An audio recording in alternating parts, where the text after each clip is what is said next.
तो ब्राह्मणों ने एक नया जाल फेंका कि अच्छा ये गिनती जान रहे हैं पिछड़े वर्ग के लोग, तो इनको राज्य स्तर की जनगणना में उलझा दो।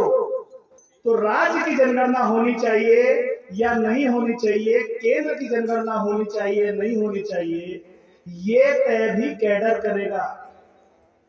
तो केंद्र की जनगणना से ओबीसी को फायदा मिलने वाला है, राज्य की जनगणना से फायदा नहीं मिलने वाला है।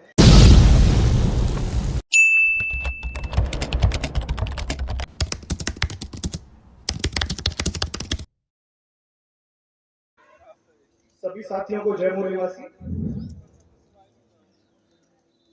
साथियों, आधुनिक भारत में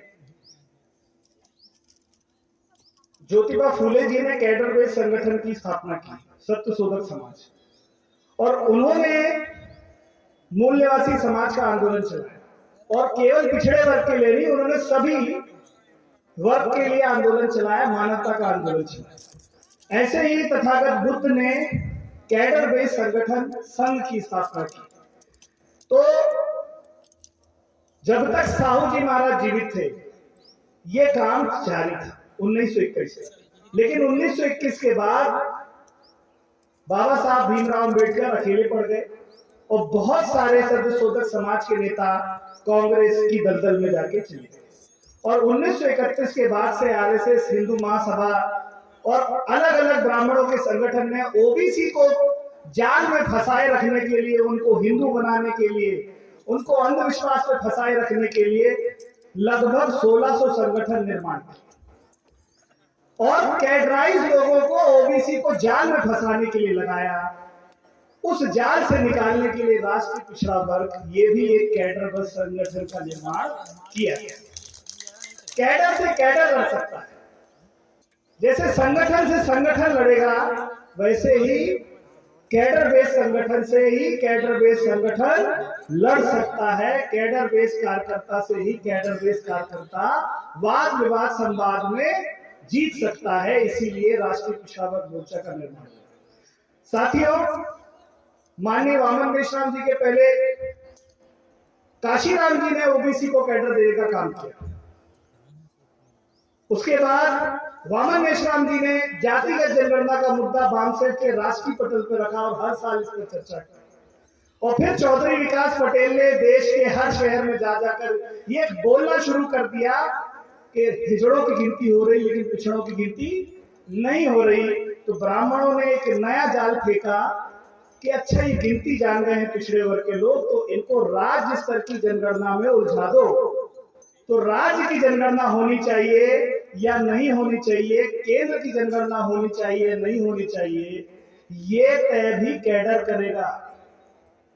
तो केंद्र की जनगणना से ओबीसी को फायदा मिलने वाला है, राज्य की जनगणना से फायदा नहीं मिलने वाला है। ऐसी बारीक बातों की जानकारी देने के लिए राष्ट्रीय पिछड़ा वर्ग मोर्चा की स्थापना की गई है, क्योंकि बहुत सारी उलझने आएंगी हमारे बीच में।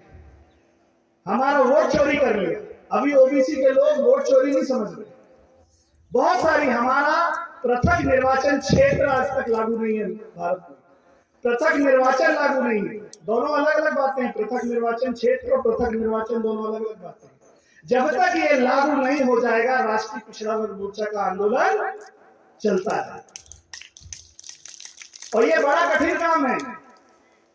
एसटी एससी को पृथक निर्वाचन क्षेत्र मिल गया लेकिन पृथक निर्वाचन नहीं मिला, उसकी दुर्दशा आज इसीलिए ऐसी है। इसीलिए राष्ट्रीय पिछड़ा वर्ग मोर्चा ओबीसी की जाति आधारित केंद्र की जनगणना के साथ साथ ओबीसी को पृथक निर्वाचन क्षेत्र और पृथक निर्वाचन भी दिलाने का काम करेगा। ये कठिन काम कैडर बेस्ड ऑर्गेनाइजेशन कर सकता है, इसीलिए इस कैडर बेस्ड ऑर्गेनाइजेशन की स्थापना की गई है। हर गांव में हमको 10 कार्यकर्ता पहुंचाने। कितने कार्यकर्ता? किसी दूसरे को नहीं बनाना है, पिछड़े वर्ग के लोग को इस संगठन के कार्यकर्ता बनाना है।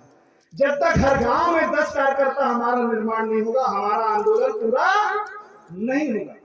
एसटी एससी हमारे आंदोलन का बेस बन सकता है, लेकिन हमारे आंदोलन की सफलता ओबीसी की संघर्ष पे अटकी हुई है। जितना ओबीसी संघर्ष करेगा उतना ज्यादा हमारा काम होगा। तो ओबीसी को संघर्ष के लिए उतारने के लिए राष्ट्रीय पिछड़ा वर्ग मोर्चा की स्थापना की गई। इसीलिए ओबीसी ही ओबीसी को कैडर देगा। कौन देगा कैडर? ओबीसी के लोग। थोड़ा सा अपने आप को, ब्राह्मणों ने उनमें बूटी भर दी है, वो एससी एससी की बात जल्दी नहीं समझते। इसीलिए राष्ट्रीय पिछड़ा वर्ग मोर्चा ने ओबीसी को ही ओबीसी को कैडर देने का काम शुरू किया है।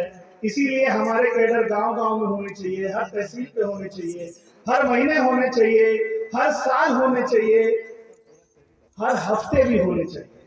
क्योंकि ओबीसी इस देश में 65% है। जब ओबीसी की 65% आबादी है, बामसेफ के लोग, राष्ट्रीय पिछड़ा वर्ग लोग मोर्चा के लोग बोलते थे, तो लोग बोलते थे अरे 52% है, 65% कैसे हो गई होगी? जातिगत जनगणना का आंकड़ा आया ना बिहार का, समझ गए ना?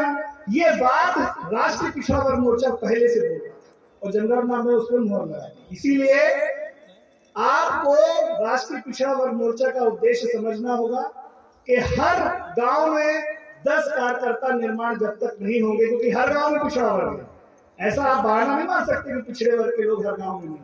इस देश के 80% गांव में तो है, बाहुल है, तो हर गांव में 10 कार्यकर्ता निर्माण करना ये राष्ट्रीय पिछड़ा वर्ग मोर्चा का उद्देश्य है। और हम किसी से भीख नहीं मांगेंगे, हम अपना अधिकार आंदोलन की शक्ति पर हासिल करेंगे और बिना कैडर के आंदोलन सफल नहीं होगा। इसीलिए जितने ज्यादा कैडर देने वाले ओबीसी के लोग निर्माण होंगे, उतनी जल्दी राष्ट्रीय पिछड़ा वर्ग मोर्चा का उद्देश्य सफल हो जाएगा। तो जितना ज्यादा कैडर देने वाले लोग होंगे, तो हर तहसील में एक 3 घंटे लगातार कैडर देने वाले की स्थापना करना है।